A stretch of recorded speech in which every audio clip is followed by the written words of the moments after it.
Caro diácono, irmãos e irmãs, nós ouvimos a palavra de Deus tão bonita hoje. As leituras todas nos chamam muito a atenção para o nosso contato com Deus, a nossa proximidade de Deus. Na primeira leitura de hoje vimos o profeta Elias. Ele estava sendo perseguido porque tinha denunciado umas injustiças, porque tinha criticado o rei, porque eles estavam afastando o povo de Deus, e ele foi tão perseguido e teve que fugir. E ao fugir ele vai para o monte Horebe, que é o monte onde Moisés esteve. E lá entra numa caverna e fica por um tempo. Ouviu dizer que Deus iria passar, que Deus iria ao seu encontro. E vem então a tempestade, vento, e Deus não estava. Como era costume naquela época achar que Deus se manifestava na natureza. Veio o terremoto e Deus não estava. Veio o fogo e Deus não estava. Mas numa brisa suave, no silêncio, na calmaria, ali estava Deus para conversar com Elias. Assim a palavra de Deus nos ensina que às vezes nós queremos encontrar Deus nas grandes coisas, nos grandes barulhos, nas grandes tempestades. Ou às vezes estamos vivendo tempestades dentro de nós, dentro da nossa sociedade, na nossa comunidade, e ali achamos que vamos encontrar Deus.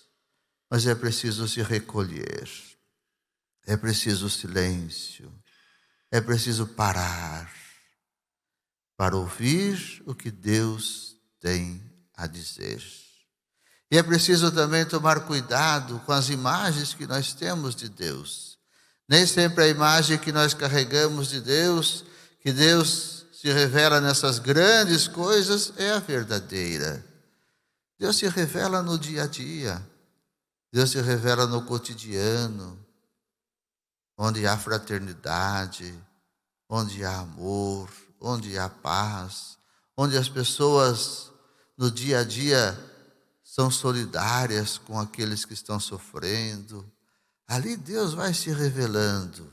E feliz o homem e a mulher que descobre ou consegue entender esta presença de Deus, esta ação de Deus no dia a dia da nossa vida.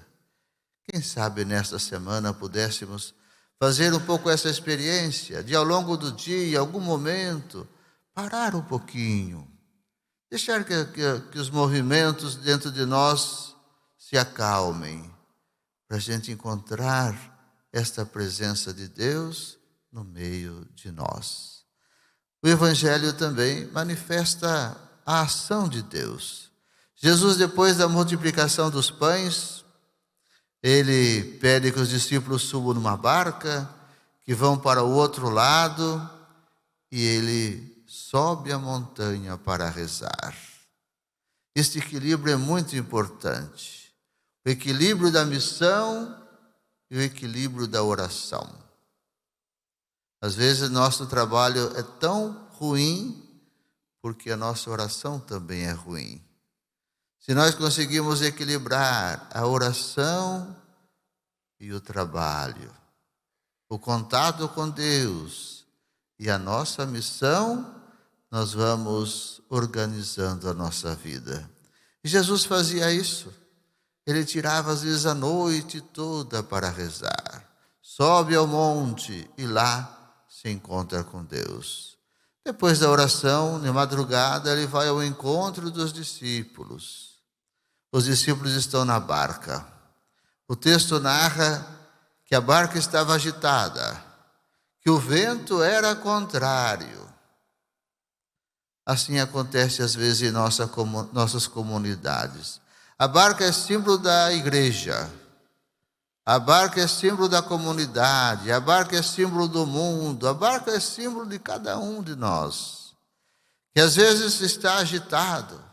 Os ventos são contrários, a barca parece que vai afundar, a gente parece que vai perder a própria vida. Mas Jesus não estava ainda na barca, e por isso a barca estava agitada. Jesus veio ao encontro dos discípulos, como sempre vem ao nosso encontro nesses momentos difíceis da vida, nesses momentos difíceis da sociedade. E Jesus então se aproxima. No início eu penso que é um fantasma, mas depois reconhecem que é Jesus. E Pedro vai dizer: se és tu mesmo, deixa que eu vá ao teu encontro andando sobre as águas. As águas são sempre símbolos do nosso batismo. Nós fomos batizados, protegidos por Deus, amados por Deus. E é preciso que a gente caminhe como batizados. Mas mesmo como batizados, às vezes nos sentimos frágeis. Temos medo, achamos que vamos afundar.